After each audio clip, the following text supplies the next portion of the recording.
So I'm going to be talking to you in this next section about kingdom businesses, okay?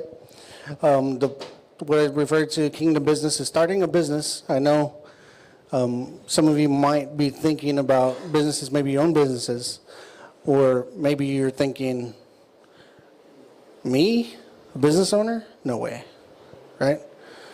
I was there. I was in the last bracket. I was like, had no financial IQ. I was trained in business in high school. I was on top of my state for entrepreneurship, and I just never decided to go into business. I just decided maybe I didn't know enough, maybe I didn't, I had all these excuses, all these reasons in my head. But something I want to tell you is that God wants you to prosper. He does. Because if we look at jobs, not that jobs are bad, but maybe you should turn it down so they don't hear out there. But no, I'm teasing, sorry. But if we look at jobs are a form of slavery. Plain and simple. Slavery. Because if you work for somebody else, you're making them rich. You understand what I'm saying? Plain and simple. You're making them rich. And you're selling your time for what you value it for. The world will tell you, no, it's on your qualifications and your training and everything else, and that's what we place value on. No, it's what we placed value on that determines that. Okay? So it's very simple.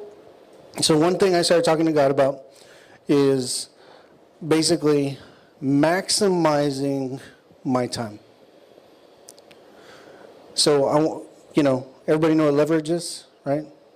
So with the seesaw, if we move the fulcrum over, the center part, if we move it all the way over to one side, and there's only a little bit left on the seesaw, does it take a lot of force to lift the other side? Yes, it does. But if you move that center point, that fulcrum, all the way to the other side, and there's more on your side, and you barely touch it, the other side goes up immediately. Right? You see what I'm talking about? So you want to leverage your time for the gospel, for the kingdom. Right? Not only that, but you want to make it exponential. You don't want to just do it to where you're getting added back to, like a job. You want to do it to where it's multiplying back to you. Right? So I can go into a lot of parables and talk about exactly what Jesus is talking about. You see that Jesus talked about money more than everything else. And in the church today, nobody wants to talk about money. Right? But he talked about money more than everything else. Not because he wanted it, because money makes an excellent tool. Right? Horrible God, excellent tool. Money is a horrible God, but it's an excellent tool.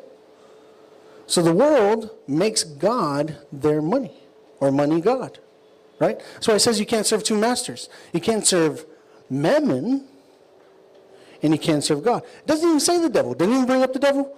The devil's not even in the picture. It's money, right? So you see, a lot of people, they will work and they will do things to earn money. So they can buy more things, more stuff, and they enter into what we call the rat race. Right? Everybody's seen the little hamster with the little wheel, and he's just running in circles, or he's just running in place, and the wheel's spinning, but he's going nowhere. It's going nowhere. And it's a lot of what happens with us is we spin our wheels a lot, and we go nowhere. Yeah, but I have dreams. I have aspirations. I want to see the kingdom of God. I want to be able to travel at leisure and see all kinds of things happen, right? This is my heart's desire.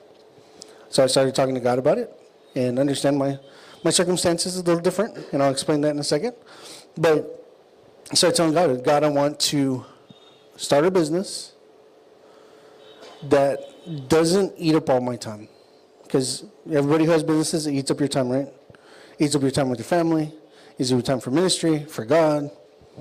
It does. Just because that's the nature of business. You're managing a lot of people. It's basically like having your own churches. And some people have multiple. I was with a friend this last weekend before we came, and he's got like 7 different businesses, all way different. Contractor. He actually opened up a personal care home. So he has, like a nurse or somebody there taking care of people. And he's doing all this so he has an opportunity to go in and pray for people. What, they're going to tell him how to run his own company? Right? So he's doing all these different things that generate income and frees his time.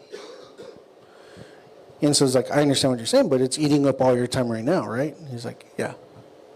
So basically, what I'm going to show you is something to maximize your time.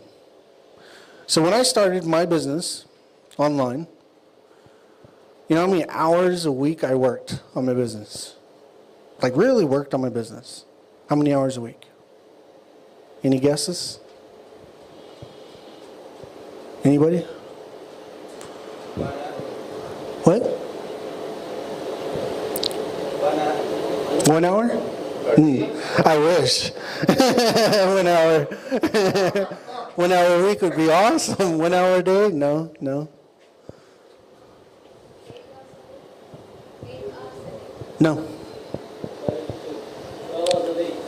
12 hours a day? No. Zero. It's actually, he's closest to it. I spent 10 hours a week working on my business.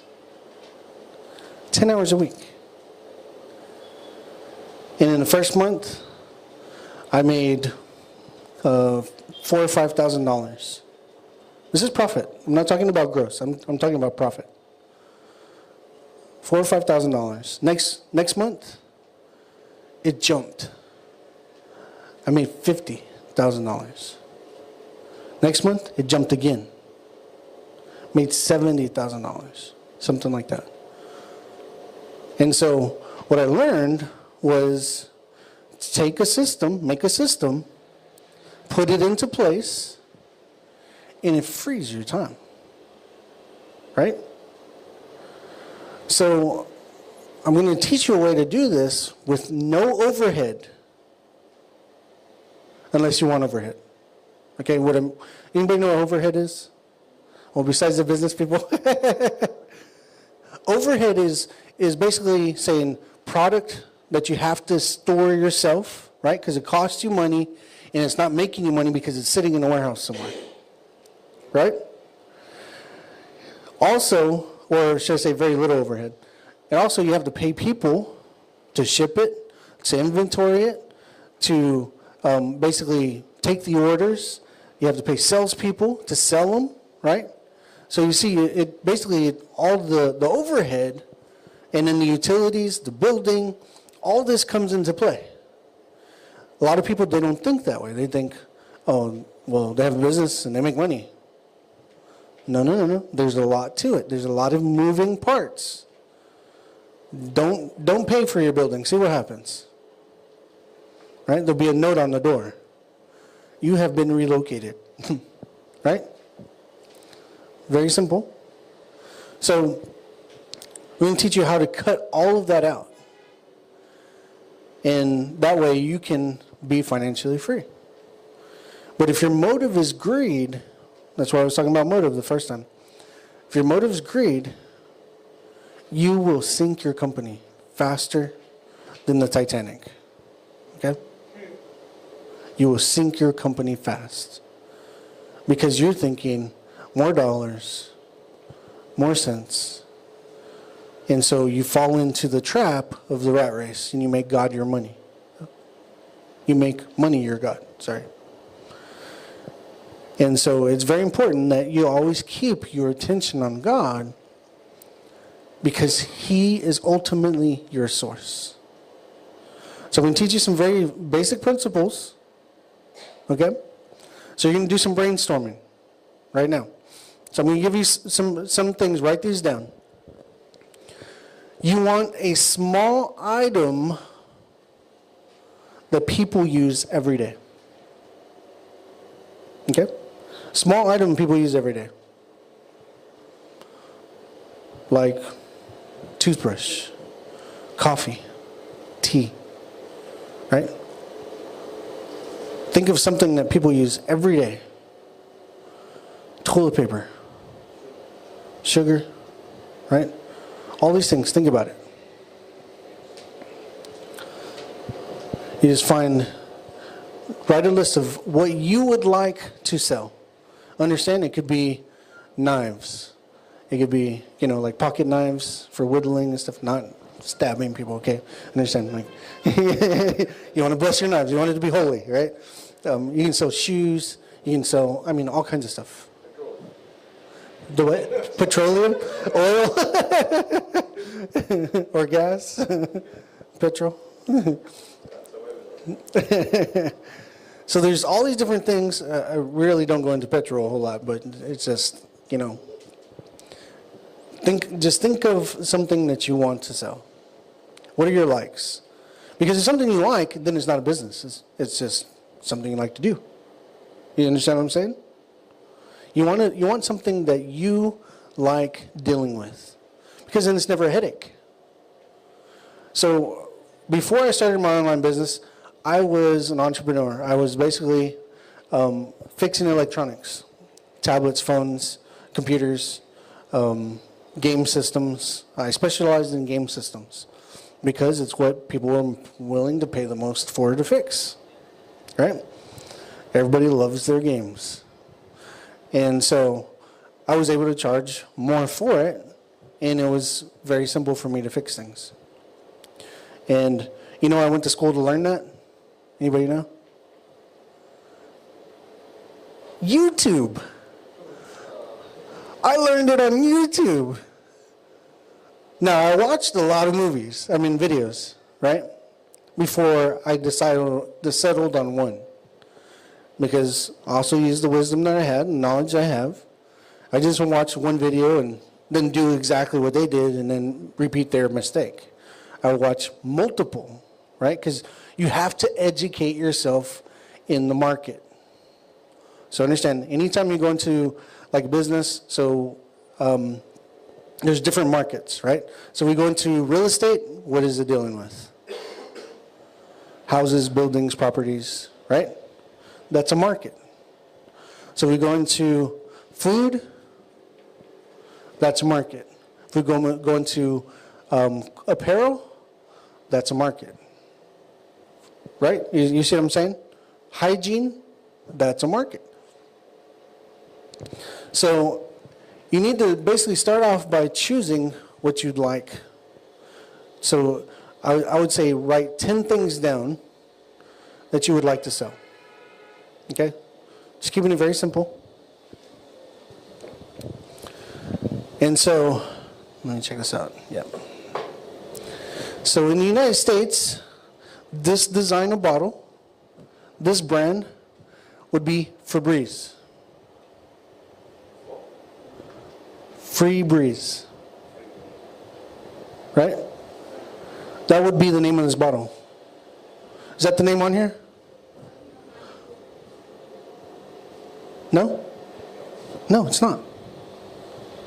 Exact same bottle, exact same application, probably says the exact same thing in the back. Maybe it's owned by the same company, different label. You know what we call this? Private label. Private label, write it down. Private label. Okay? So when I had my business, what I did is I piggyback off of the current marketing. So what I did is I just focused on selling something that people already wanted, just used. I made a lot of money doing it that way. If I would have known what I know today, I would have made millions. Okay? With little effort. Little effort. So there's a number of companies you can use, and we'll get to that in a second. I'm trying not to jump ahead of myself. I get excited and I want to tell everything all at once, because it is exciting. Imagine having financial liberty to do whatever you want, when you want. What if you're making money without having to take phone calls or anything else, being on the other side of the world? Maybe you're ministering in an orphanage in Fiji, or South America, or Australia, or in New Zealand. Or you just travel throughout India. No problem. Finances aren't a problem. Would you like that? No? Okay, maybe I'm talking to the wrong crowd. You'd like that, right? So that's basically what we're getting at. Like when I was and some of the others, they started working, selling T-shirts, right? Perfect. But you need to maximize it. How do you maximize it? Well, people will tell you, well, you need to start your own website. Wrong. Why? Because the next thing you have to do is drive traffic to your website, right? You have to drive people to your website. So what do you want to use? What do you want to utilize? What does everybody use today on a regular basis? Anybody? Online what? Okay. Facebook. Facebook. Shopping sites. Shopping sites. Right? Like Amazon. Y'all have eBay here? eBay. There's Etsy. There's all kinds of stuff. So maybe you like creating stuff. Well, I like creating decorations like necklaces, hair ties, scarves, different things like that. The what? Can we serve the tea here? Yeah, that's fine. I have no problem with that. Yeah. And so, you see, you will get your tea. Look for things you're more likely to buy, because then you have a motivated buyer, right? So, basically in business, we have motivated buyers and we have motivated sellers, and we love them both. Okay? Because when you're a buyer, you want a motivated seller, because you get it cheaper, right? You can go to the market. In some places, you can talk them down from the price they're asking. They're expecting you to talk them down from the price you're asking.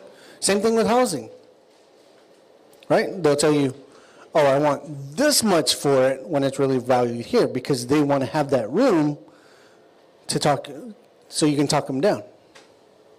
Okay?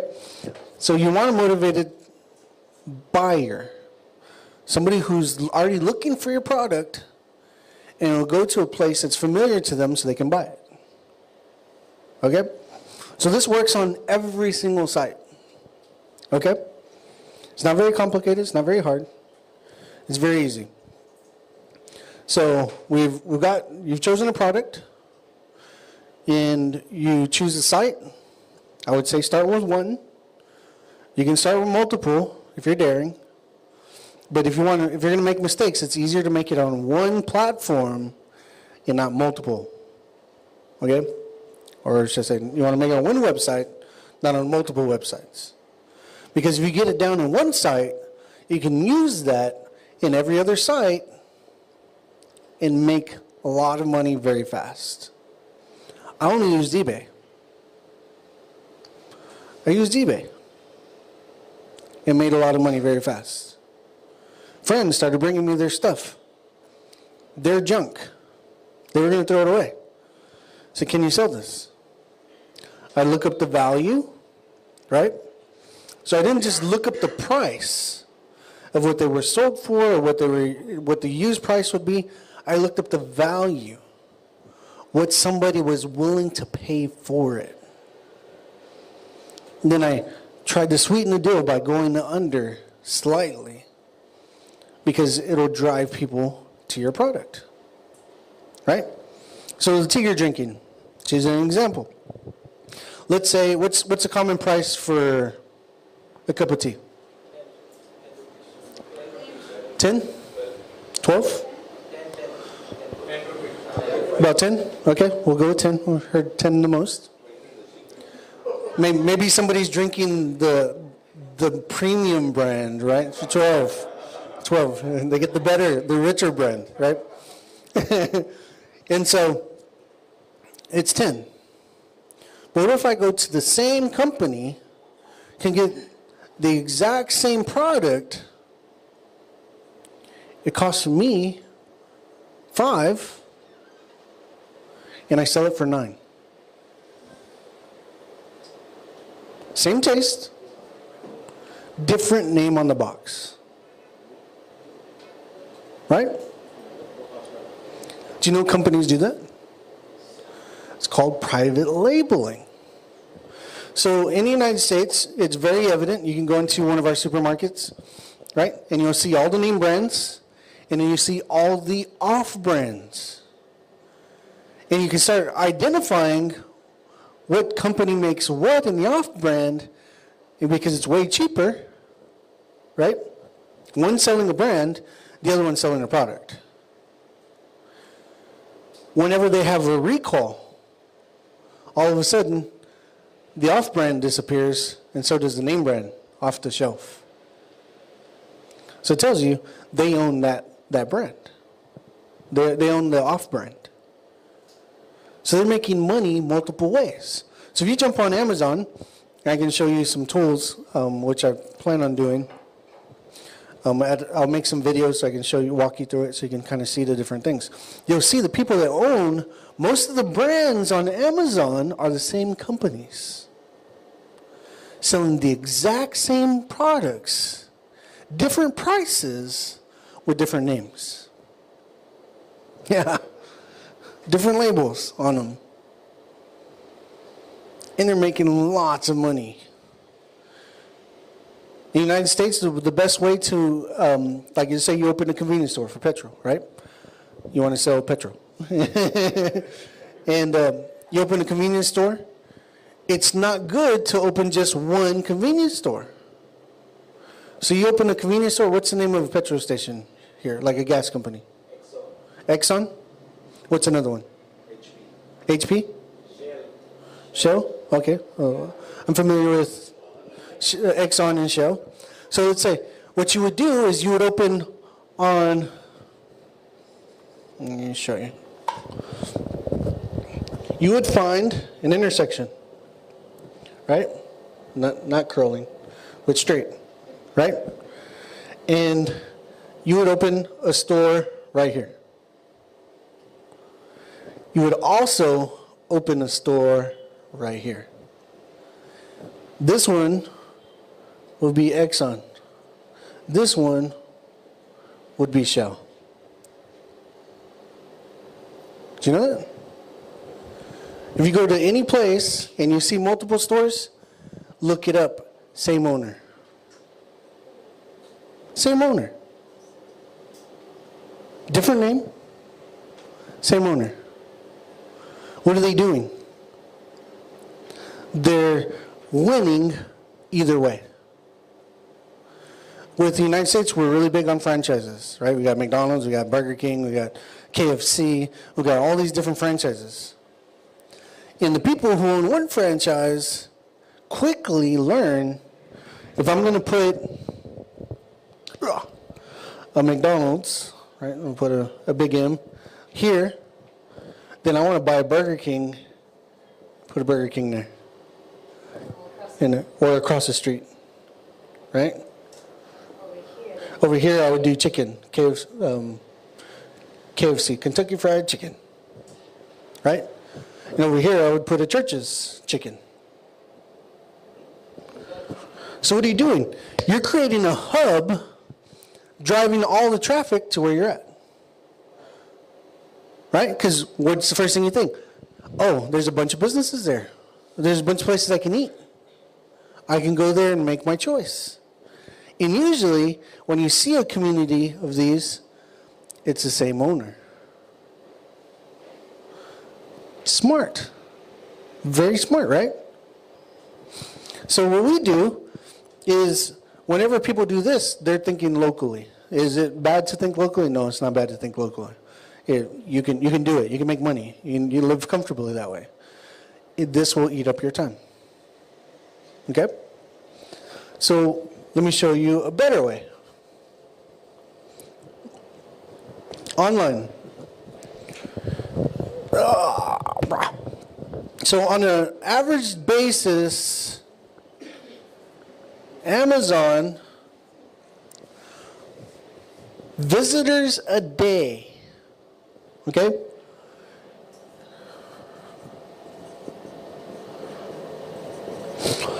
About 200 million people. Every day. You don't get that in traffic going back and forth down the street. Right? These are potential customers. How many of you jump online and you're looking for something and then you get distracted by something else? Oh yeah, I like that too. Yeah, I'm going to buy that. And you end up buying multiple things that you weren't even interested in. Right? That's what this does. eBay.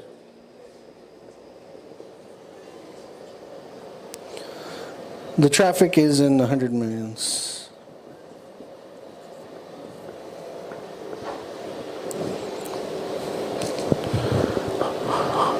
Think about this. People are happy with tens of thousands of people entering their store on a monthly basis. Right? This is daily. Daily. So I got the app for eBay and I put it on my phone so I can keep track of my sales, right? And I fell in love with the sound. Cha-ching. Right? That's what it makes whenever you sell something. It goes cha-ching. And every time we would put up a product, it would sell, because we had established, there's something else that's important once you start a business, and that is, what's the word I'm looking for? Reputation, right? Reputation. So reputation equals, any business people? Where does the reputation come from? Quality. That's one part. Plus what else? Customer service.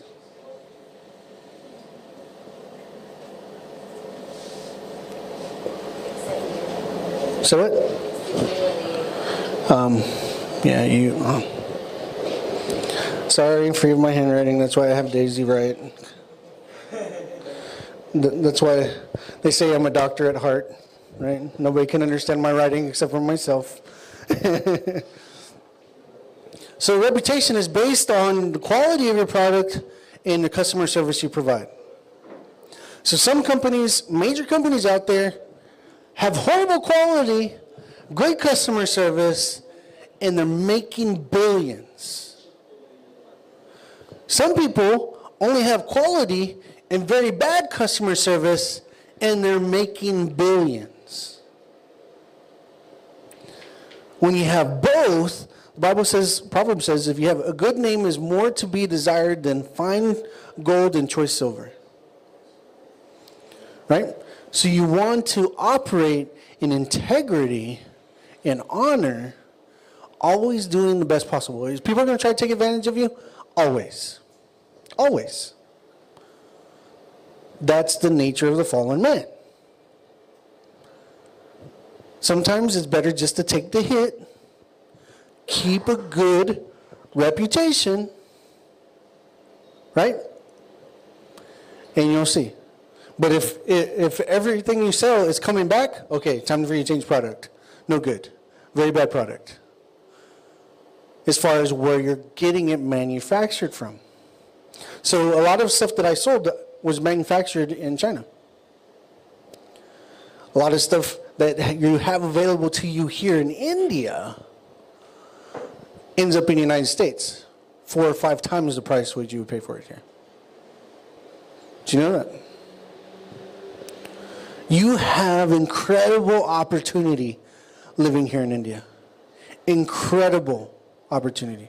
The shirts that you have, that quality, we'd pay $30 plus in the United States for. For that quality. Easy. People look for quality. Comfort, everything. Like Daisy, she can tell you. She's very picky on that stuff. The fabric cannot scratch you when you move. I mean, like, she's very picky. You know? And so, like me, I'm like, what? That scratches you? I never noticed before. You know? But it's very interesting, but everybody's different, right? So it's important to pay attention. Pay attention to things. A lot of people overlook that I can probably buy this for $2.50 a bottle and sell it for I'm talking about in the United States, right? $2.50 a bottle in the United States at the store. You know how much this costs? Probably 90 cents, $1.20. So yeah, $2.50 on sale. It's usually like $3 or so. Yeah, $3 or $4. Okay, that's not the point. So, see, thanks. You threw off my mojo. I'm joking. So when you're thinking of a product, something that you want to pay attention to is the weight. Okay? Because you have to pay extra for shipping. People pay attention to that. When you order something, do you look at the weight? How much the shipping cost is going to be to get it to you before you make your final decision? You don't? You do? Who does? Most people do, right? You're special. So it's just, paying attention because you want to get the biggest bang for your buck. So what do you think really drives sales on Amazon and eBay? Anybody?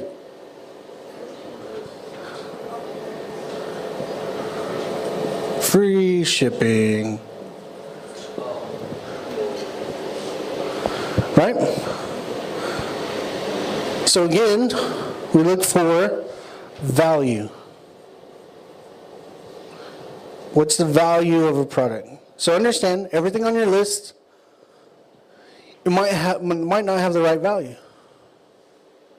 It might be negative value for what you would pay for it. You understand what I'm saying? Do I need to clarify a little bit? So for instance, let's do an example. Can you erase that for me, please? Let's do an example. Let's use this again. Yes, all of it. All right. So let's say I find that I can buy this, get my own label on it, right? Because it means I'm going to have to get somebody to design it, which there's websites for, and there's plenty of people who can do it for super cheap. That way you can maximize your time strategizing on how you're going to grow your business. Very simple. So let's say I got this can, I completely produced, maybe out-of-pocket fee from the very beginning is realistically $100 to get everything for that. Okay? So I'm thinking USD. It's obviously will change here because I'm using USD because I'm familiar with it, okay? It could be way different for rupees. It should be a lot cheaper in depending on what area you're getting it from, right? So let's say to set this up, that's a one-time cost. One-time, sorry, here. A one-time cost. She'll make it look pretty and readable. Right? But every time I order one of these from the company, I might have a minimum order. So I might need to order 100. But with every manufacturing company, the more you order, the cheaper it is. Right? That's how you maximize your bang for the buck. So understand, when you start, you might only be ordering the minimum. Okay? There's nothing wrong with that. Do not despise small beginnings. Okay? It's better to make a mistake with a small order than to buy a huge order and you're in the hole. Well, I thought, temporary tattoos would be really cool to sell, but now I have 100,000 of them in my closet. This didn't happen to me. I'm just giving an example, okay? I have 100,000 of them in my closet and I can't even give them away. What I do? I just lost out all that money because I wasn't smart enough to test the market. So you want a minimum order. You want to do a small quantity, okay? Because then you can see, okay, will people buy this? And understand, you might not sell them right away, super fast, because there's other components, there's other moving parts. And I can tell you that the only thing that really matters is not what you're selling, it's how well you present it. So what I do when I'm deciding I'm gonna sell something, okay? Now, let me clarify that as I do not sell anything now. God wants me focused completely on what He wants me to do, and He's taking care of everything else, okay? So, like I said, I completely trust Him for everything. And not that having a business means you don't trust God. Actually, it means you trust God way more than everybody else because God's the one who brings you your clientele, right? Amen? You know what I'm talking about? Otherwise, you'd be sitting with a business and no money. Really? God brings you the increase. And so when God gives it to you, He what does the Bible say? It says, what's the scripture? He addeth no sorrow, right? There you go. The blessing of the Lord makes you rich and addeth no sorrow. Because I can tell you, I've worked with some businesses, and I had a lot of sorrow. I was like, Lord, do I have to go to work today? Right? I had a lot of sorrow. But the blessing of God makes you rich and addeth no sorrow. So understand, everything you put your hands to is blessed. So you will be blessed, period. Okay? So understand that. Understand that anywhere you go, you carry the blessing and the favor of God. Don't just say it. Believe it. Trust it. And I guarantee you, when you go into a restaurant, pay attention. Nobody's there when you show up. Within 10 minutes, 15 minutes, it's packed out. Right? Anybody ever noticed that before? It's not because they saw you sitting there and they're like, oh, they look like cool people, so this must be a good place to eat. No, it's because of the favor of God is drawing them to you. So imagine owning your own business, understanding that. You see what I'm saying? He brings people to you. Okay? So, let's look at this. Let's go back to this. I'm sorry. Went on a little bunny trail. So, real quick, let's say we can get this manufactured for a cost of $2.45. $2.45. But I can only sell it for $2.50.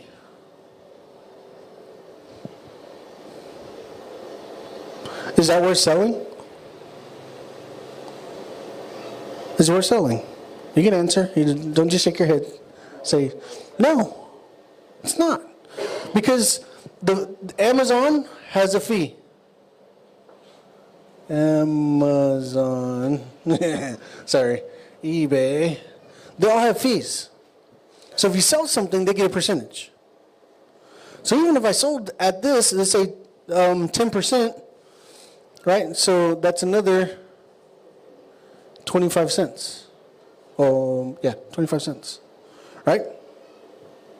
So I've got to add this to this, and then, right? Oh, I'm sorry, this to this, and then subtract it. So it comes out to $2.75, $2.45. Is that a great deal? If you like losing money, you don't do it. It's a bad deal. Wipe it off the table. No. Try to find a better manufacturer, somebody else who can do it. Manufacturers are expecting you to bargain with them. Don't go with the first number they shout out at you. Always do, is this the best you can do? So I write this down. This is something you want to say to every manufacturer you talk to. You're going to have to do some calling. Okay, you're gonna have to do some more legwork. It's gonna take some time to get it up and running. But what you want to tell them is, I am a new company, and I will be ordering large volumes in a short amount of time. Are you lying? No. Because you understand, you carry the blessing of God. You will be ordering large volumes in a very short amount of time. I guarantee it.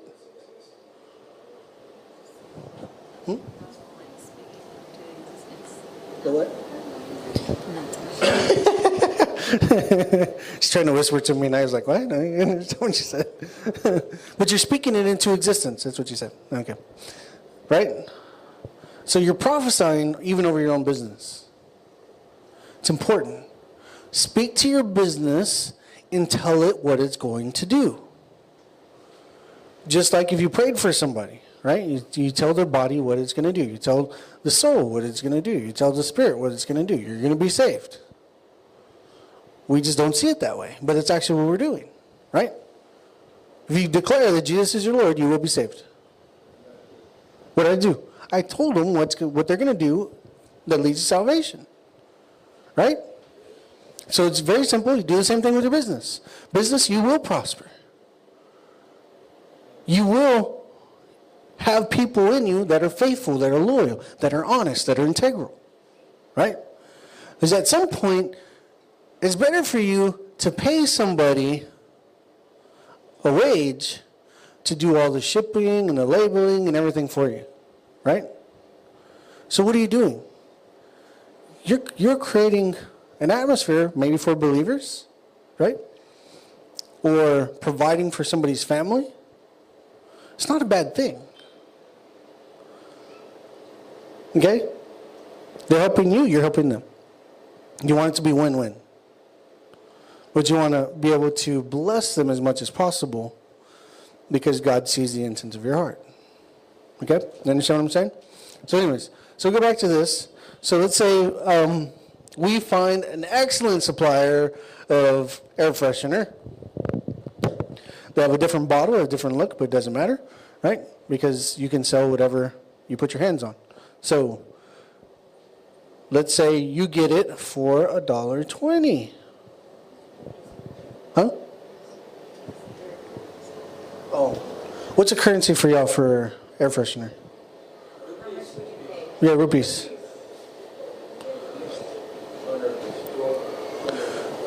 $200?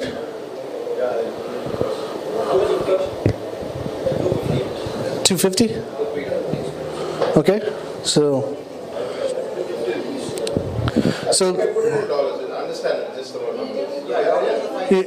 is it okay in dollars? Okay, because it was mine. So let's say I get it for $2.20, right? And understand that's with shipping, that's production costs and everything for 100. So that cost me, well, multiply it by 100, yeah, 120 bucks. Okay? Right, for 100. This is a price for 100. Okay? So for 100, which for air freshener, you're probably going to have to order a minimum of 1,000. Please understand. Okay, it just depends. I don't know the market here in India. Something you're going to have to research. You're going to have to do the legwork for and learn. Okay? So let's say that's it. So this is what I need to get over. This is my loss starting out, my investment. Okay? See, it is investment. So here, remember, we can sell it for $2.50 plus 25 cents. So $2.75 is what it's gonna basically, no, I'm all confused in my own math. Sorry. So the cost is $1.45, and I can sell it for $2.50, right? So then that's $1.05 on every single one you sell. So let's say in a week, maybe 2 weeks, because that's how long it'll take you to sell it, In a week or 2 weeks, you will make all this money back. So you'll make 100 of them, 105 in profit. So it covers your costs, right? Now, here's a mistake you do not want to make. You want to write this down. Don't spend this money. Don't spend it. What do you think you need to do? Reinvest.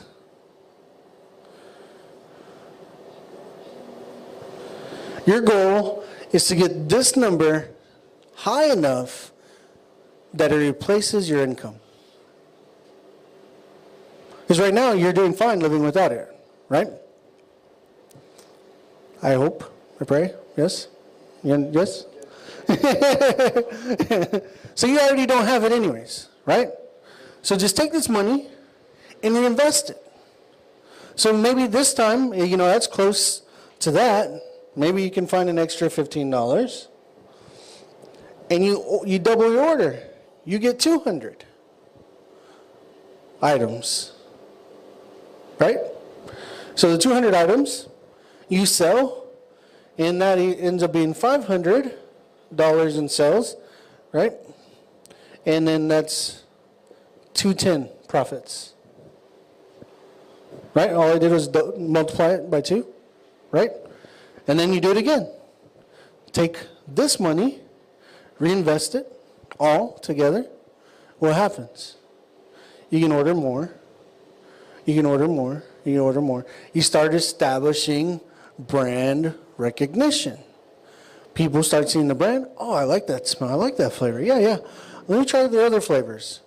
Oh, so now you can branch into different varieties, right?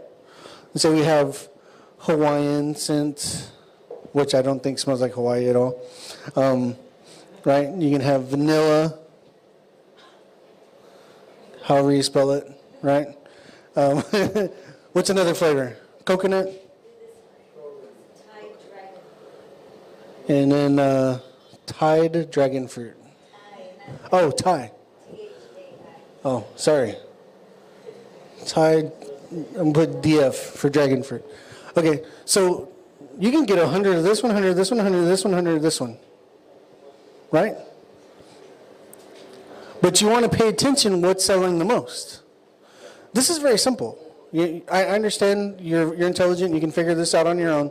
I'm just stating the obvious. Okay? So basically you want to figure out what's selling the most and you want to carry that in stock the most.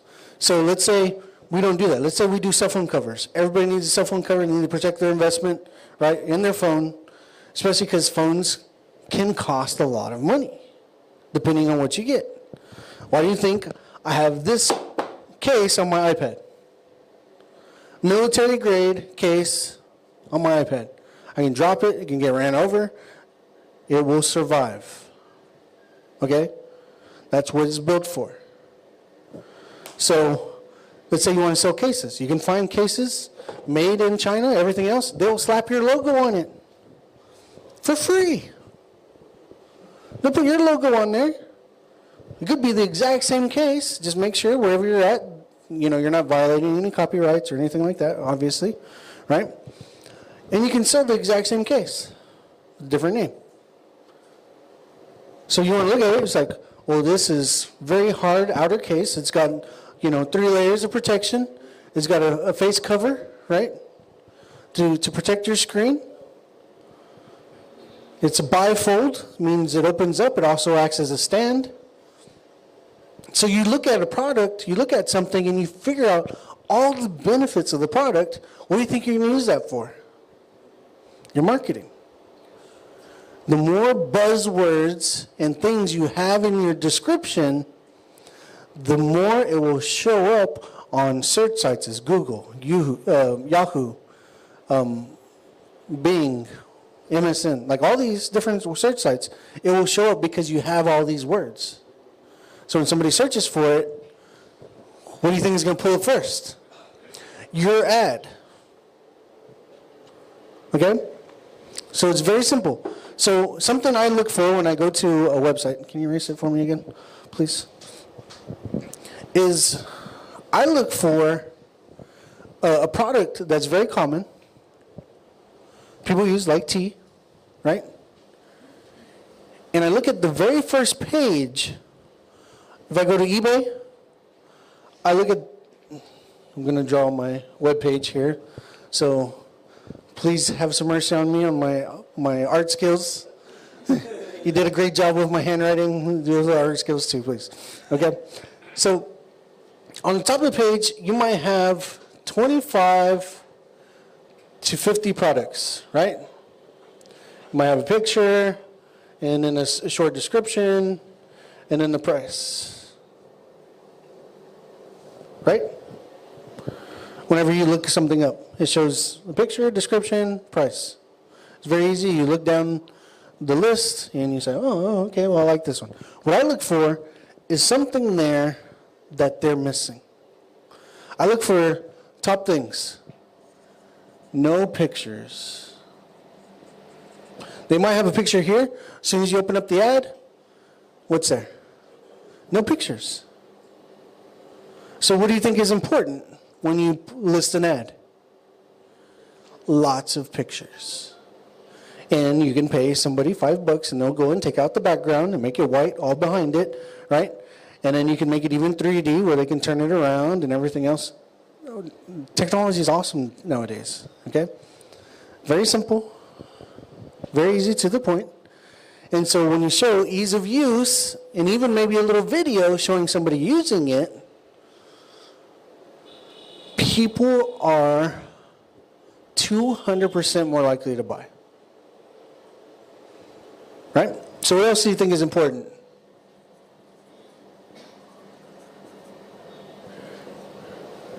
Reviews, right? You see something with 5 stars, are you going to pick something with 5 stars over 3 stars? 5 stars, right?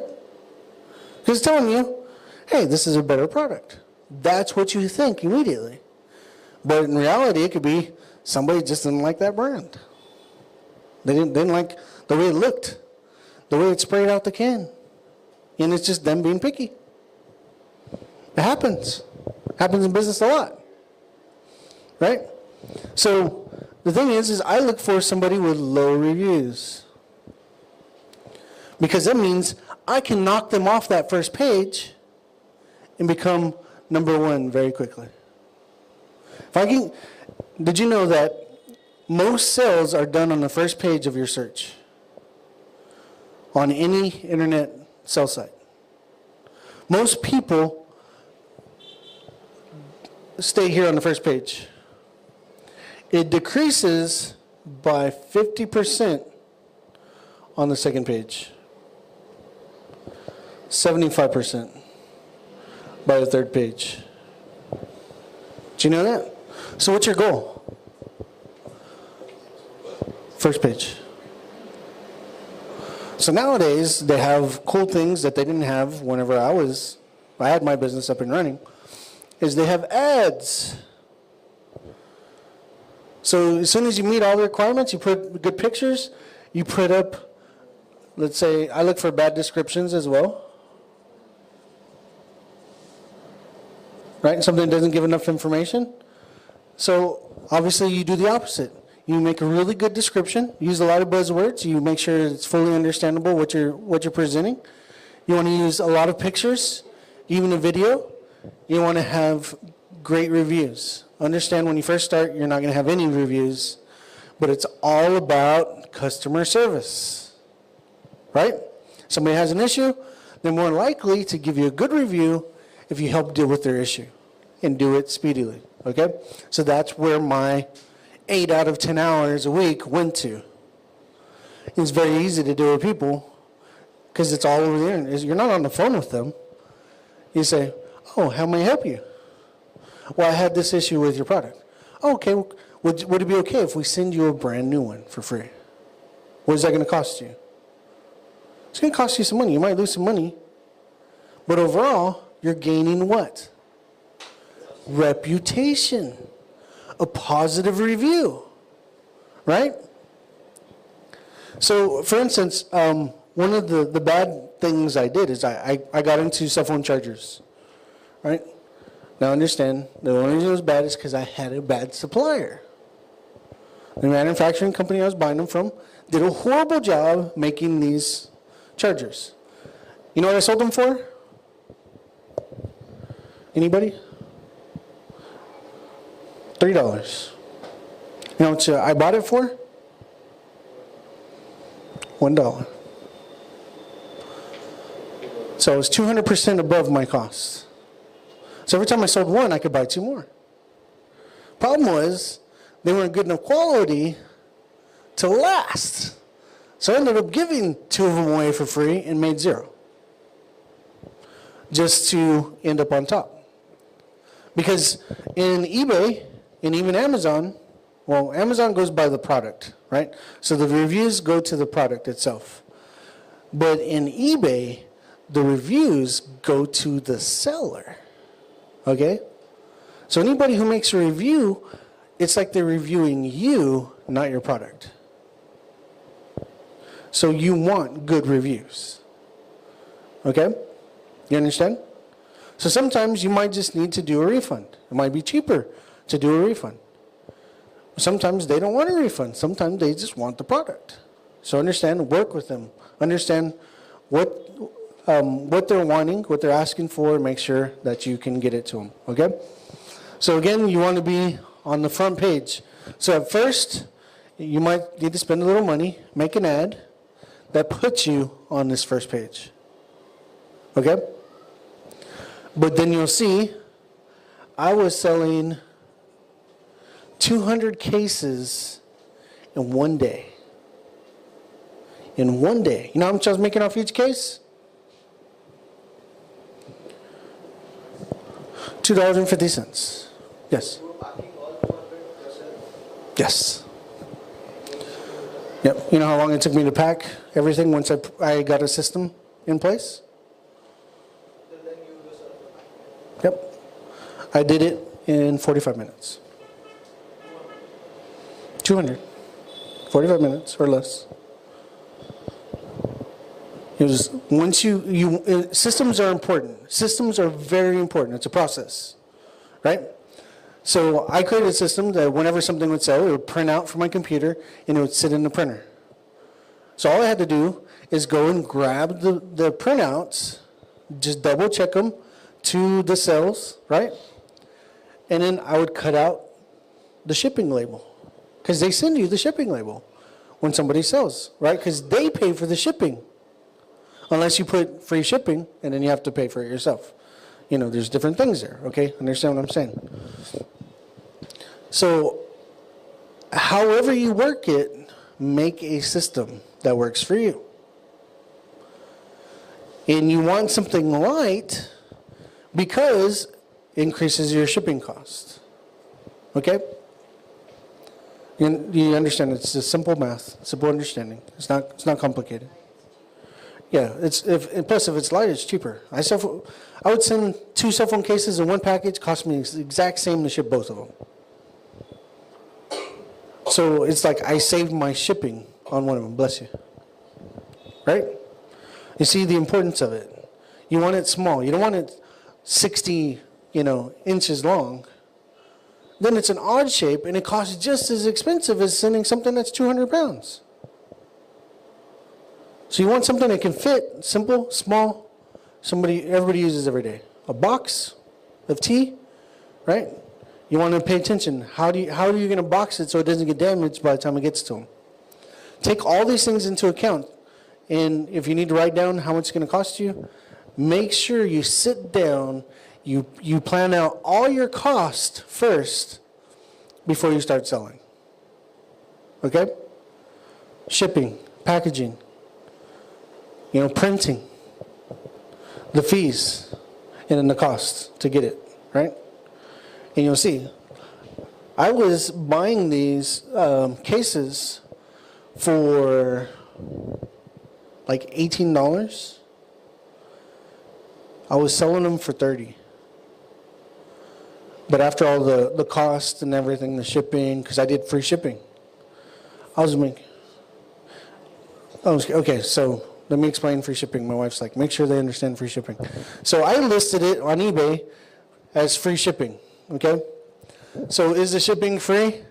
No, somebody's always paying for it. Either you or the customer, right? So what I do is I figured if I sold them for $25, that would be an awesome deal plus shipping, which would be another $5. Right? But if people see this, they don't like it compared to $30 free shipping. Because they don't know how much they're going to pay for shipping. Because here they don't know how much they're going to pay for shipping, right? Here, everybody likes the word free, right? Everybody likes the word free. So what does it tell them immediately? Ding, ding, ding, ding, winner. Right here, I select this one every time. All I did was add my shipping cost into what I'm going to sell it for, and I sold it. Okay? So $200 a day.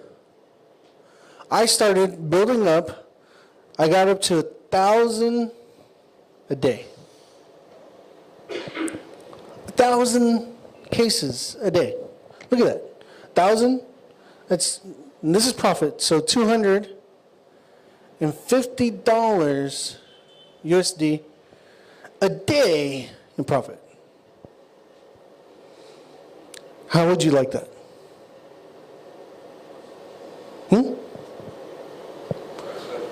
So I found a way to get my money to make me money. I got my money to work for me that produces a greater reward. So could I have priced this at $45, $35? Easy. But remember what I said. It's not about greed. Something that has made one of the most successful companies in the United States is called Walmart. Anybody heard of Walmart? Everybody's heard of Walmart? Okay. Walmart focuses on what? Being low price. How do they keep their prices low? Buying bulk. Buying massive amounts of products. Right? So pay attention. They might only make maybe $1 on each item in profit. But they do it in bulk. So when they sell an item, they're selling hundreds and thousands of these things. Hundreds of thousands. So making, in a day, a lot of money. Is this complicated? Is this too complicated? See how simple it is? And you can set this up very easily online. You know how long it took me to set up? 30 minutes. We can jump on a computer right now, all of us, and set up an account, get it ready for selling in 30 minutes. And if you already have your pictures, if you already have your product, you already have what you're going to sell it for, you're already ahead of the game. You can have it all set up in an hour and be selling in an hour. You can be making money on hiking shoes or backpacks or whatever. You decide what you want to sell and you find a good price for it and you sell it. But you want to do it with, remember what's the secret word? Private label. So when you talk to manufacturers, ask them, can I get my own brand name printed on this thing? Yes? Okay. How much will that cost? Is it a one-time setup fee? Sometimes it's a setup fee.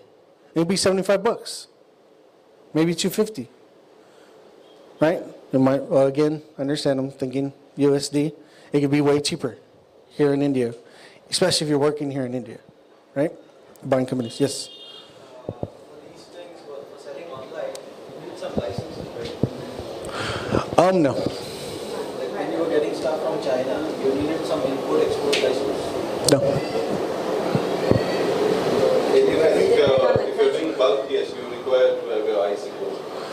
if I'm buying crates of stuff, which you ultimately want to get to, right?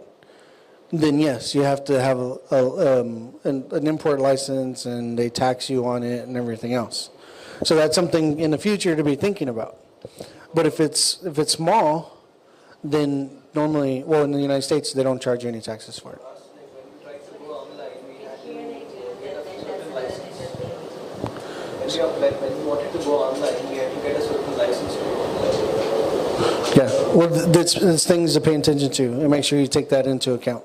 But if it's a one-time fee, then it's worth it, right? So there's a statement, mind your business, okay? It's not being rude. It's actually a business term, knowing exactly how much money you need to make it worth your while, right? If you mind your business, then you'll see things ahead of time before they come into play. So you can see, like, housing market. You can, if that's your business, you'll know when the housing market's going to rise and when the housing market's going to fall, because you pay attention. You mind your business. So know your product. Do research. You might I spent weeks researching. In my free time, it wasn't sitting in front of the TV or on the computer or anything else. If I was on the computer, I was researching what I was going to sell next.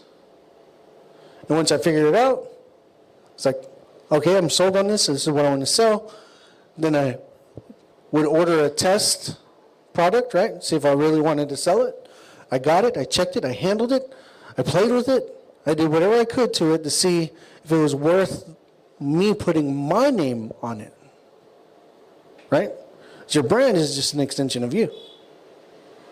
So you decide if it's worth putting your name on. If it is, then start selling it. Order the minimum requirement. Like I said, it might be 100, it might be 1,000, it might be 100,000, depending on how big or small it is and where you're getting it from.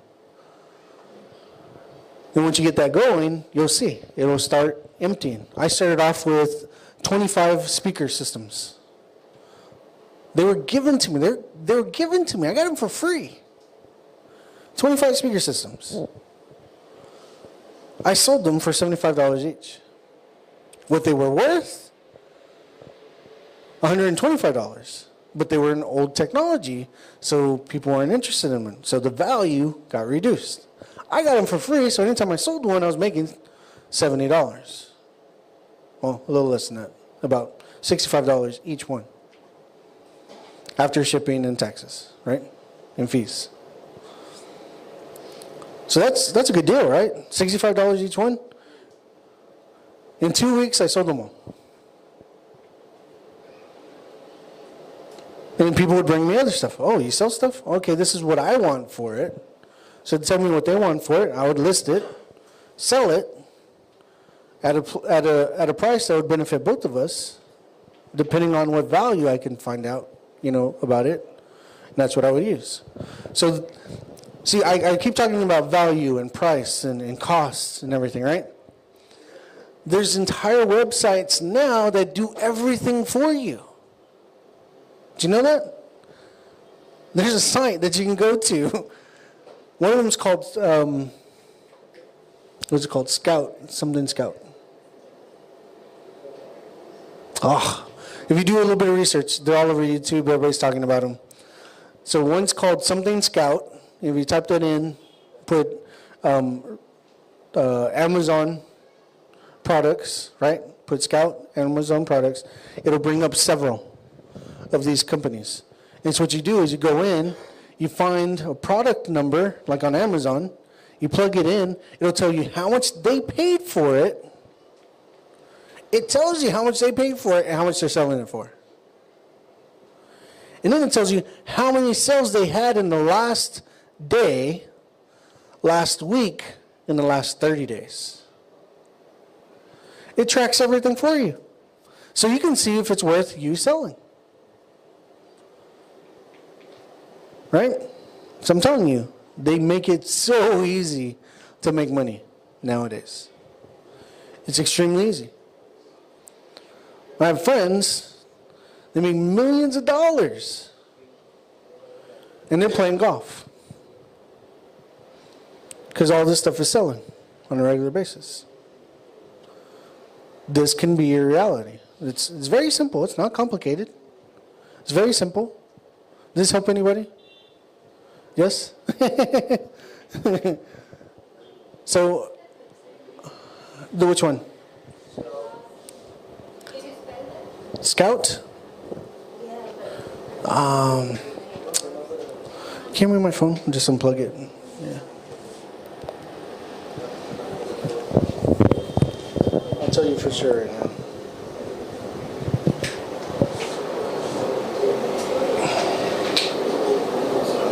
Just give me a second and I'll tell you.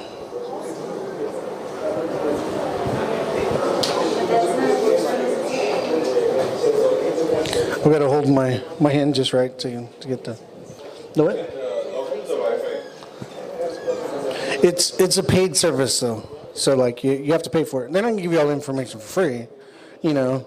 They're doing all the hard work for you, but it's worth it. Yeah, because this is taking forever.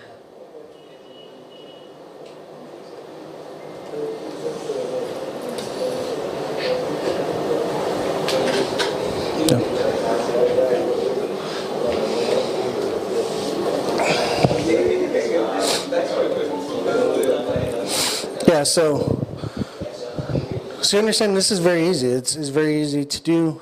It doesn't cost you a whole lot of overhead until you want to like hire people to do it for you. And not only that, but once you get one product going, you can do another product and do another product. What do you think happens? It becomes exponential, right? There's a guy that I haven't met personally, but there's a guy that he started off selling hiking shoes. He had just gotten out of prison. Nobody would hire him. Couldn't find a job. Found how he can sell hiking shoes for really cheap. Started his own Shopify store. Okay? He's Shopify. Started his own Shopify store. You know how much money he made in 1 year? Profit? $1 million. He went from no job, no income, to $1 million. And guess what he loves to do? He loves to go hiking and being outdoors. So guess what? On top of that, he's never taken a vacation in his life. He's never taken a holiday in his life. You know why? Because he's out field testing his products he's selling. In the United States, that's a tax write-off. Because it has to do with marketing and research. So his trips are all paid for by his company and is not taxed personally for him. Because it's considered work. There's all kinds of ways to work around stuff. So understand, you obey the rules, right? But if you learn the rules and how the rich people have set them up, then you can use the rules to get rich as well. It's just very simple. Yeah, you learn to, it's called Jungle Scout. JungleScout.com. But there's another one that's a little better than it. It's called Amazon Place or something like that, or Amazon Work or something like that. That's a really good one as well. So I'm telling you, easy way, it took a little over an hour, easy way to make your money work for you very easily. And I can tell you it works. I can show you old bank account records to show you that it works. And I loved it. I use PayPal too. So on top of my fees, PayPal charges you a fee as well. You know, there's only like 5 or 8%. But I liked it because I can just deposit straight into my account and I would have the money in my bank account in 1 day. So everything I sold, transferred into my account 1 day. Very quickly. It's faster than the credit card processing company. Because how many days does it take? 3 minimum. before you see it in your account. And if you use authorized.net or anything like that, I don't know what you use, but if you use authorized.net, you won't see it for over a week before it goes into your account. So it's just be smart. You can make money when money is in your hand faster than if it's in somebody else's hand and they're making money off of it, right? Yes. When you do the things in Amazon, will they add taxes so that we don't have to pay the taxes to the government directly, or that is separate tax and the government taxes? If, like, let's say to do business in the city, they charge like 8%. I don't know. What is the percentage here? 12.5. So 12.5% to do business here for any of your sales. You want to take that in consideration of your pricing. Okay? So that's just the local price. That's not the fees Amazon charges on top. So you want to pay attention to everything. So that's what I'm saying. Like, understand, you might sell something and you might only make 80 cents, $1, $2, $3 on. But don't think of it as being small. Think about multiplication. So that small price, I could have walked away from the $2.50 because I was selling stuff for $15, $20, $65 profit with each sell. But they don't sell as much because when it's a smaller item, they sell faster. I'm thinking of this thing. They sell faster, right? Because when it's a certain price range in the United States, it's $20. Anything under $20, it's a no-brainer. People buy immediately. So in India, you need to decide, how much is that? That people will buy without even giving second thought. Because when it's a big purchase, what do? They think about it, right? They do research. They look at the reviews. They take their time making a buy. If you go to buy a car, what do? You drive this one, you try that one, you test drive it, right? See which one you like, you sit in them, you smell the car, right? You race them? No, I'm joking. you do different things like that, right? Because it's a huge decision. But when it falls in that gap to where people don't think about what they're buying, they'll buy it fast. So even if it's toilet paper, hey, it's something I need. You know, it's reasonably priced. It's compared, or even comparative. Even if it's the exact same price of what they can get it at the store, they're paying for convenience because they don't see it as a big loss. Right? So that's what you're selling. You're selling convenience on top of getting what they want. So it's a win-win, both sides. Any other questions? Questions? You're going to think of like 1,000 questions when you leave. But I'm trying to see if we got any questions right now that we can answer. Yes, no?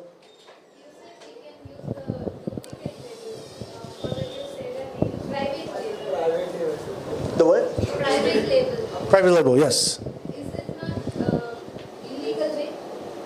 No, it's legal. That's what we are doing, right? We are printing our own labels. We are making manufactured t-shirts. Yeah, private labeling is legal.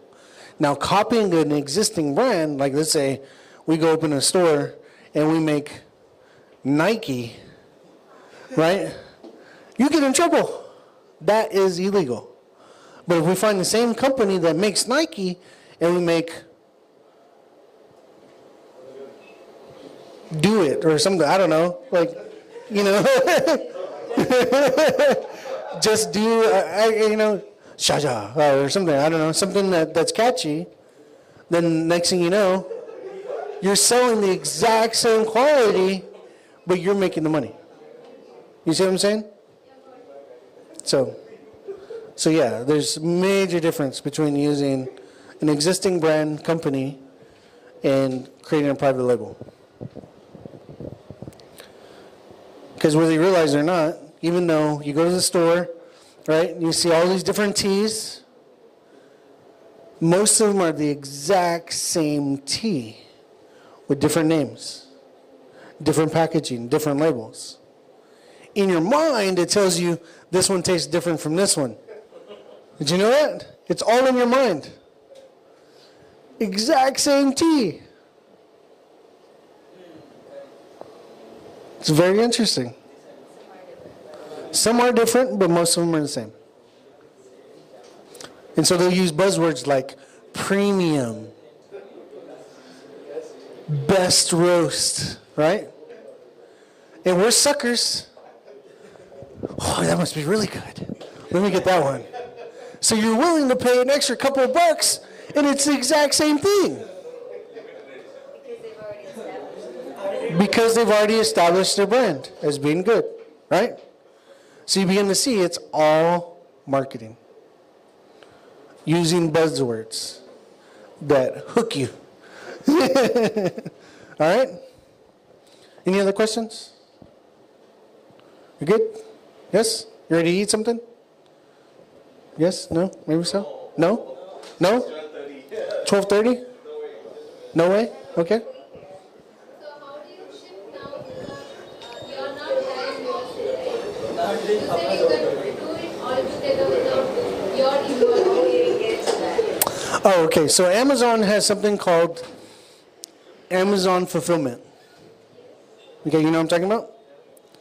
So with Amazon, they've made it even easier. For a price, remember they don't do it for free, for a price, they will, well basically what you do is you have your manufacturer, right? If I spelled that right, I have no idea. I haven't had to spell manufacturer in a long time, right? And so you purchase from the manufacturer, you have it shipped to Amazon Fulfillment.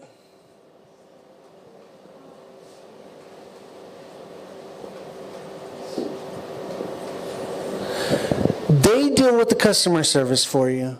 They ship out the product for you. They do everything for you.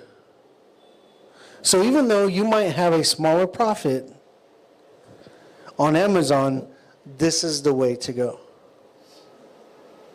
Why? Because they will side with you because they are representing you.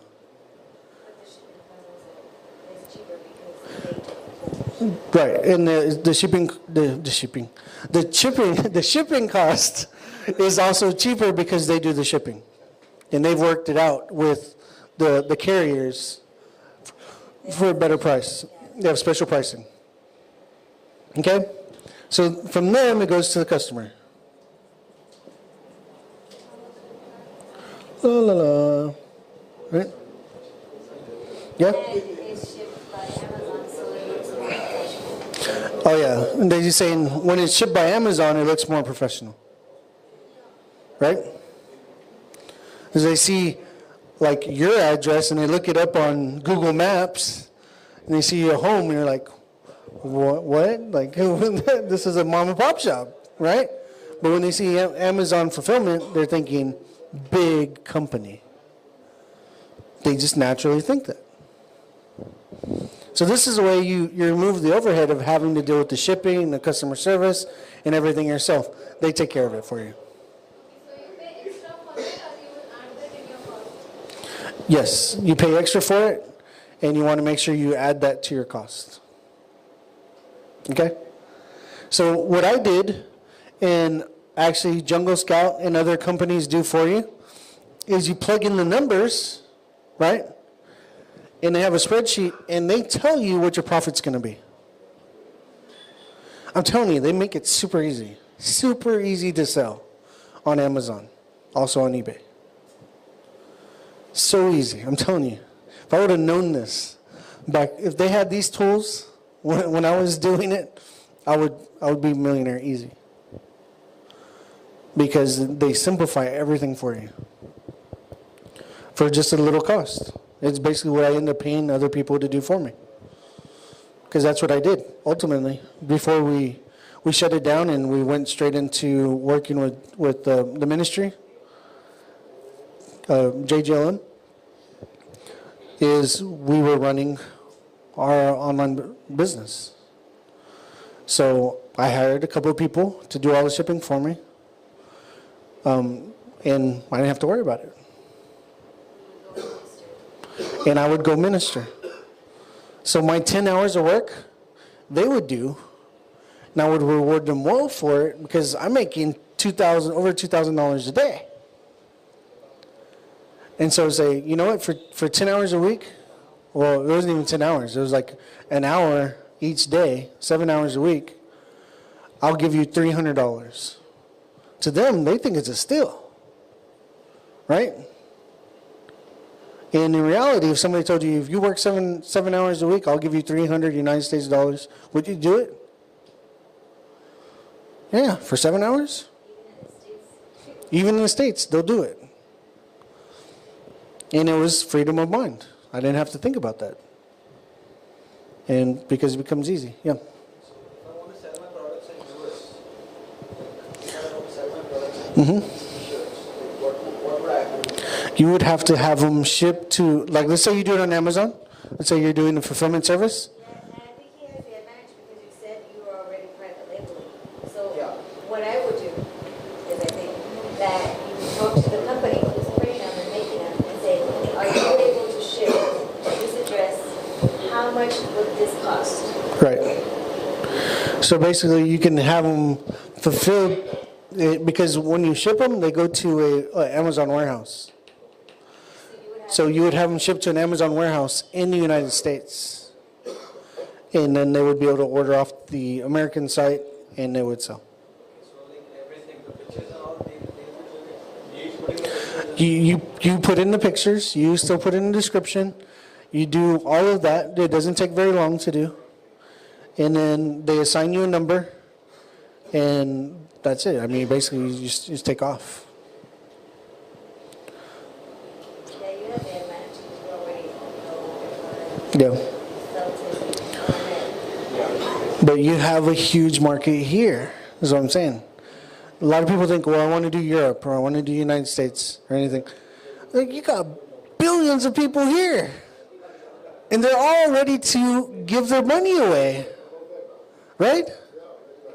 Yeah, especially those shirts with the sayings. They're, well, I don't know here, but over in America, they're super popular. And Yeah. so for you, you would just need to like start with those, and then you can expand your market. Yeah. So over there, workout clothes, I don't know, workout clothes is super popular, and especially with women now, like all the comfort and all that stuff, they prefer to be wearing a nice, comfortable workout shirt than to wear a regular shirt. And so then it would be hitting that market. So then you just get creative. You start looking for different shirts that women would want to wear. And then you start putting the quotes. Like, you can do a lot of Christian ones, and you can do just motivate. I'm sure here too, right now, those motivational quotes are huge. So you have that huge advantage because, like, oh, you know, just what's that? Stay calm. Have you guys heard that? That's super popular right now. Like, just and drive on, or just keep eating and keep calm, or you exercise and keep calm. All those things. And then so you have right now, I think, man, you have a really huge advantage. And then so I don't know. If I were you, I would be looking into that. Like for instance, I always tell Anthony, I'm into pet stuff. So I like shirts that say, like, I'm a proud dog mom, or like, you know, just things like that. So that's when knowing your market comes in, because then you start seeing, okay, what, like, women, what are the quotes that they're really looking at? Like, the girls here might be familiar with Pinterest. Pinterest. Okay, so like for you, get on Pinterest and look at in Google shirts they have shirts for men too. I mean, not Google, just search on Pinterest, like shirts with quotes, and see, oh, you'll see all these shirts that that come up, and then you see like you know, then you can Google search, like, you know, whatever, I don't know, but it'll give you creative ideas on how to what wordings you can play with. So like, oh, you know, that one I would rephrase it and say this instead. You know what I mean? But yeah, I think you have a huge market. Yeah. And there's companies like with t-shirts where you don't have to buy the t-shirt. You just put in the design and they will make the t-shirt on demand. So they'll do it for you. So another great idea that I haven't presented to you yet is, how many read books? You read books? Like music? Any music? Right? Who's like a musician or a singer or anything like that? So, okay, so basically, maybe you don't like books, okay? Maybe you like music, but you don't like singing, or you don't sound the best, right? Maybe you sound really good in the shower, but not with a mic, right? So there's different ways to make money as well on Amazon. Do you know that? You can write a book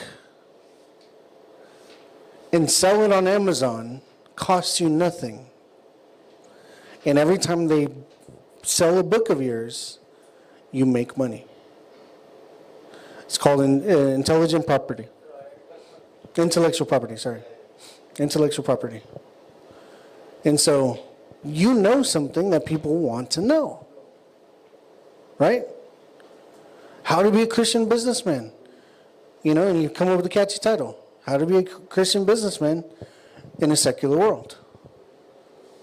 Right? And so what are you going to talk about? Keeping your principles, keeping your morals, operating with integrity, you know, different things like that. That there's a lot of business people, they're like, I want that modeled. I want to know how they do this. What are the situations they've been confronted with, right, that need to be explained out? Don't lie, because it'll come out, especially if the book becomes huge, right? Just be honest. Share your, I'm telling you, share not just your victories, but share your faults and what you learn from your failures. And you'll see those books, they sell. You don't have to be some magnificent writer either. I can show you books from T.L. Osborne, sold millions of copies. And in his paragraphs, one sentence. Next paragraph, one sentence. And I'm like, this is genius. Because what he's saying is important. And it's so common language, nobody can miss what he's saying. And I was like, wow. I read his book, I was like, I can write. I'm not good at grammar and spelling, but I can write. You know, you can ask my wife. She's always having to go fix all my stuff. But it was like, I could do this. If T.L. Osborne was able to do this, I can do this. Right? And it could be simple truths, what you're already preaching, but how much more you can reach with a written word. Right? So don't sell it short. You can write a book, create it so it's sold on Kindle. Kindle. And you get a percentage of every sale. You get like 60% of every sale. So if it sells for let's say your book sells for $10 on Kindle, guess how much money you get? $6. And then they tell their friends about it. Guess what happens? Your book skyrockets. Not only that, but they give you the ability to go in and say, I'm going to make a introduction promotion to where I can give the Kindle book away for free to generate sales, and they'll let you do it because they understand it works. So you can give away 50 books for free on Facebook, driving them to buy your book on Kindle. I'm telling you, there's all kinds of ways to work this. Music. If you start recording some music, maybe it's just, what do you call it, jingles, right? Let's say you play the keyboard, you make some jingles and stuff. You can sell the jingle. You know how much I pay for jingles? $15 to $30 every time. $15 to $30. I use jingles for videos and everything else. Imagine if you sold a jingle 200 times at $15. Yeah, an 8-second jingle, $8, $10, $12. And so the jingles I'm looking at, I get, they're like 2 minutes, 3 minutes, tops. So you can start making little things. Use what you have, the skills you have. And I'm telling you, you can write books. There's all kinds of ways to make money nowadays. Okay? Any other questions? No other questions? You got what you needed? Yeah. You can sell graphics nowadays. You know, if you're a photographer, there's a website you can sell pictures. It could be pictures of people walking, different areas. Untapped market. Yeah, especially because y'all have the beaches here. Yeah, you have beaches here. All kinds of stuff. I'm telling you, they sell. Yeah, like sounds, like sound and waves, like all this stuff is like. Everything will sell. That's what I'm saying. It's just opening your mind to realize everything around you makes money. It does. It makes money. So just a quick story. Everybody heard of Robert Kiyosaki? No? Nobody's heard of Robert Kiyosaki? Kiyosaki. It's Kiyosaki, sorry. Kiyosaki. Robert Kiyosaki, he wrote a book called Rich Dad, Poor Dad. Right? In the book, Rich Dad, Poor Dad, he talks about how his rich dad was teaching him business, how to make money. So him and his best friend, it was his best friend's dad, he called him his rich dad. His poor dad was the one who was highly educated, had a PhD, and had trouble financially. Right? So his rich dad had a bunch of businesses. So him and his buddy decided, well, we want to learn how to make money. So they first started off trying to make nickels. So they found a way to make nickels, and they were doing it when the poor dad came home and said, what are you doing? So, oh, we're making money. He kind of chuckled. He goes, what do you mean you're making money? I was, yeah, we found a way to imprint on this metal the sign of the nickel, and they were making nickels. Like literally making nickels. Which is completely illegal, by the way. Don't do it. And so his dad laughed at him and then told him, no, you can't do that. That's not the way you do it. Ask your friend's dad to do it, teach you how to make money. And so he did. They went and they asked him. They gave him a job in a convenience store for 5 cents an hour. So this was a long time ago, okay? 5 cents an hour. And so him and his friend, they swept, they stocked, they cleaned that store after school every day. And after several weeks, they were frustrated. They're like, this is not good. This is a bad deal. They're supposed to be teaching us how to make money. And here we are barely making 5 cents an hour, maybe 10, 15 cents a day. This is not good. So they schedule a meeting with the dad, and they go into his office and said, well, we are not happy with 5 cents a day.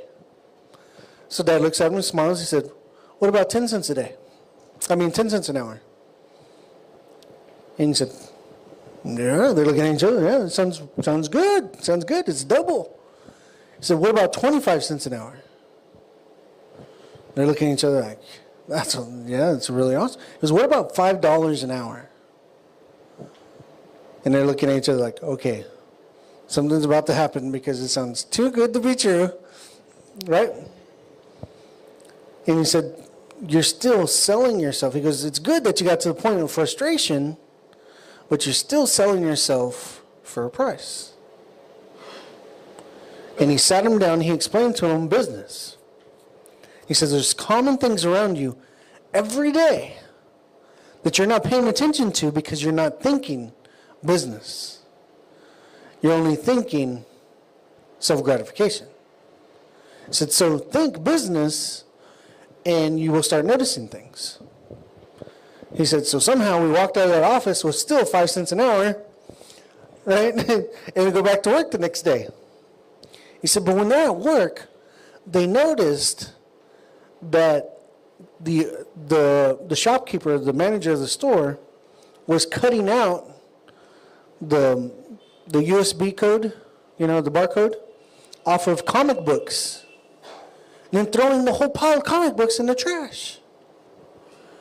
And they're like, what are you doing? I said, well, they didn't sell. They're last months, and we have to get rid of them every month. What do you think happened? They were like, cha-ching, business idea. So what they did is they converted their basement into a comic book library and charged 5 cents an hour for every child who wanted to read the comic books. They couldn't take them home. They had to read them there. So they had couches and everything there. And they hired their sister for 10 cents an hour to run the comic book library. And they're still working for 5 cents an hour, but now their mindset's changing. So at the end of 1 week alone, they had made over $12, which for children at that time was huge. Because with 10 cents, you could go to the movie, buy popcorn, and get a drink, all for 10 cents. Just to give you an idea. So for them to make $12, over $12, was like the equivalent of them making $1,000 today. So you look at it, there's always business opportunities around you. You just need to learn to start identifying them and deciding if that's something you want to do. Right? Sound good? We good? Still time? 30 minutes? Okay. So, any other questions? Questions? You want to hear testimonies? Huh? You want to hear how basically I started the online business? Yes? No? Maybe so? Okay, so let me back up. I'm going to tell you 2 testimonies. They basically end up in one, but there's 2 testimonies. I was self-employed. Like I said, I was working for myself. I actually worked for several companies. Oh, I'm fine. I'm good. That way everybody can see me. So I was basically working for several companies. I was fixing all their stuff. I was making okay money. They were making more money than I was. I was making them rich, but like I said, I was still learning. And one day, in the United States, we have Black Friday. You have Black Friday here? You know what I'm talking about? Black Friday? Yeah? Okay, so Black Friday is a day all kinds of items or products go on sale. And it's after our holiday, Thanksgiving. Okay, so it's always on a Friday. And so we call it Black Friday because everything's like listed way below where it's supposed to be. So on a Black Friday that was coming up, I saw that there was this 32-inch TV for $132. And I'm like, yeah, I'd like to get one of those TVs for myself, put it in my room, have my own TV. Yeah, 32 inches. I'm not being greedy. It's not like I was asking for a 70-inch TV or something, 32 inches is pretty good. And so I started talking to God about it because I started realizing He's my provider. Right? And so it was just funny because I take Philippians 4, 19, my God shall supply all my needs according to his riches and glory in Christ Jesus. I was like, well, I'm in Christ Jesus, so he will supply all my needs. So I go to God and I'm like, Father, I know it's not a need. I know this is not a need. But I want to test you in this. I want to see if you're truly my provider. So I told God. And so anytime I would think about the TV, I started thanking him for it. I was like, God, I thank you for my new TV. Play some games on it, do different things, watch some movies. And I was like, God, I thank you. And then I made the mistake of telling Daisy what I was believing for. Because I still needed to pay all my bills. It's getting to the end of the month. So she helped me learn a lot of financially, as you can kind of tell just how she talks. Because I used to have the mindset, I see it, I buy it. Right? I worry about the bills at the very end of whenever it came down to the wire. It's like, oh, that's nice. Yeah, okay, I'll get that. Okay. Daisy, she'll sit and she's actually the exact opposite. She'll think about it. Do I need it? No, I don't really need it. So, yeah, no, I'm not going to get it. And she's thinking down the road, right? And so she had to teach me to change my mindset because that way I can pay my bills. I'm no longer a bachelor. I'm looking to get married and taking care of a family and a house and all kinds of other stuff, right? So basically, I tell her, I'm believing God for this. And she's like, you have to pay over $350 for your bills for this month. And you haven't paid them yet. So do you have any of that money? I was like, I don't. Mind you, this is 2 days before the holiday. And so we get into an argument, and she's using scripture on me. She's like, you save a little, you gain a little. And this is how the Bible works. And you're abusing God, and you're abusing his grace. And she's like going off on me. And I'm like, I know what you're saying is true. I know what you're saying is true. But this is what I'm asking God for. And she's like, fine. And I'm like, which men who are married, you know exactly what fine means. Means this is not over. Right? So even though they said fine, and even though the conversation might end, did not end. And so I go through the day. I come back and I made $400. I needed $350. I made $400. I'm excited. I'm even planning out in my head. Well, that bill's not really due to the next week after the new month, so I can probably skip that bill. And no. Daisy doesn't think that way. I get home. And I'm like, because I was using her car, so I get back to her house. And then I pull out the money. She's like, great. She says, here's the $50 that'll last us through the weekend, right? Because there's feasting, there's family, there's all kinds of stuff. And I was like, okay.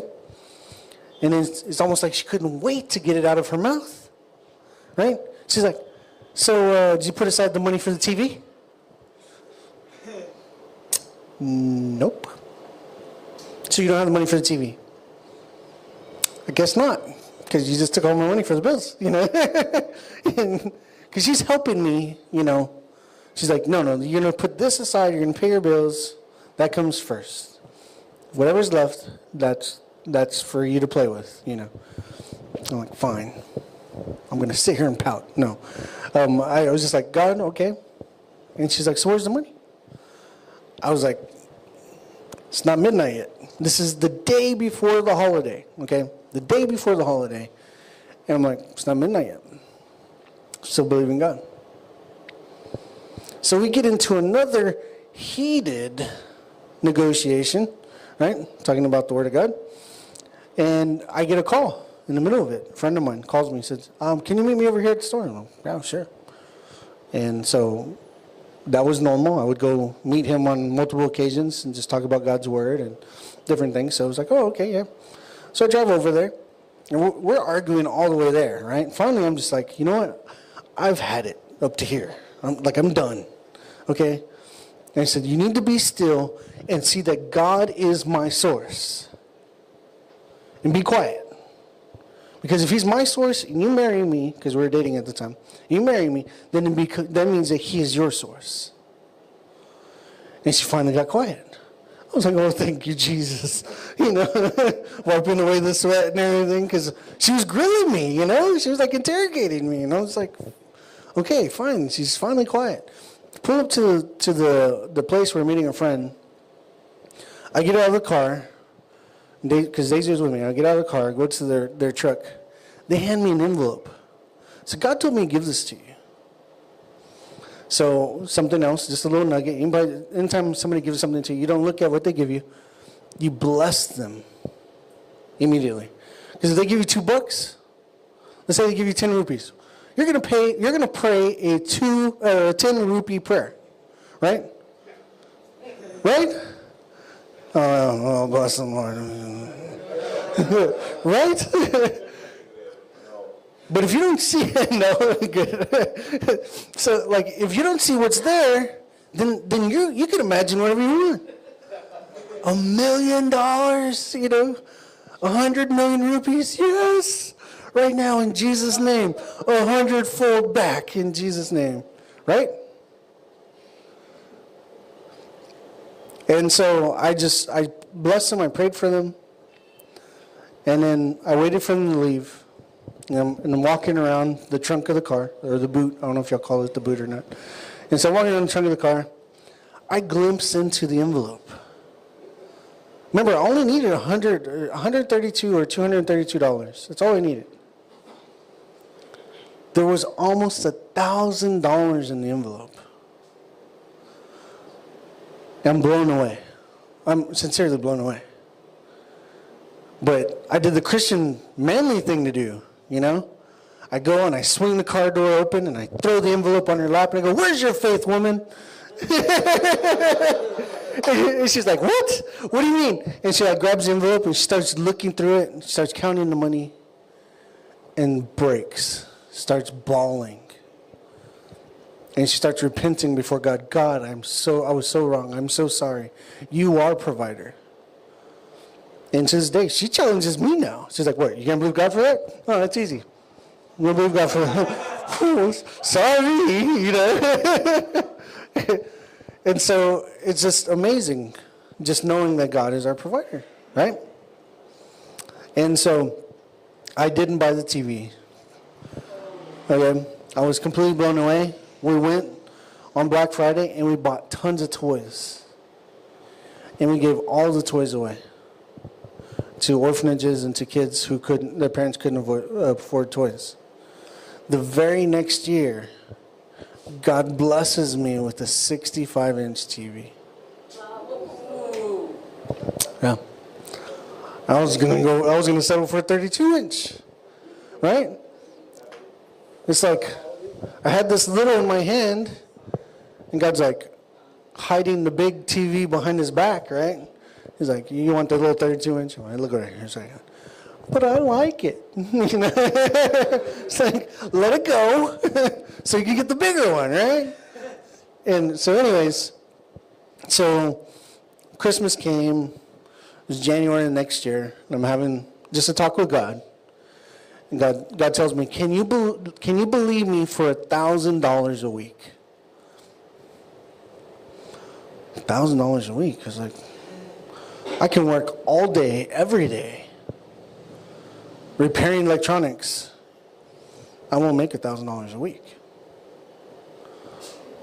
Bless you. I was like, I'm kind of curious. How is this going to make this work? How's God going to make this work? You know? I was like, but you're God. You're God. I guess you can sell a cow. You know, you can sell a cow, so I can have $1,000 a week. So I'm just going to thank you for it. So I just started thanking God for it. God, I thank you. Thank you for $1,000 a week. You are faithful. Your word is true. Thank you for $1,000 a week. A month goes by. I've seen nothing. Nothing. He goes, can you believe me for $2,000 a week? I'm like, I haven't even seen the wind. And you want me to believe for $2,000 a week? Well, you're God. He says all the gold is yours, all the silver is yours. And you own cattle on 1,000 hills. I guess you have to sell 2 cows a week. So I can have $2,000 a week, right? And so I did this. I wouldn't, in the middle of that, Daisy and I were preparing to get married.